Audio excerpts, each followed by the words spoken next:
হাফিজ advocate Ilias Ansari ভাই, তোমাকে বলছি, তোমার ফেসবুক পোস্ট এত সুন্দর সুন্দর কথাগুলো বলো, তাতে বোঝা যায় তুমি আসামের জননেতা বা জনদরদি।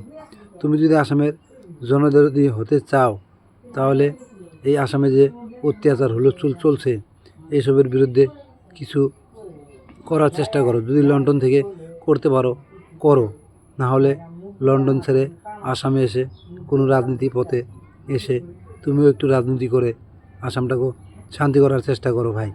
এটা তোমার কাছে অনুরোধ। আর এই ভিডিওটা যে দেখবেন সবাই একটা করে শেয়ার মেরে দেবেন, যাতে ভিডিওটা আনসারি ভাইয়ের কাছে যায় পৌঁছে, লন্ডন থেকে যাতে ভাই শুনতে পায় এবং দেখতে পায়। আসামের কষ্ট তো ভাই শুনেই বা দেখে আমার মনের কথাটাও জানি সে শুনতে পায়। ধন্যবাদ সবাইকে। আসসালামু আলাইকুম।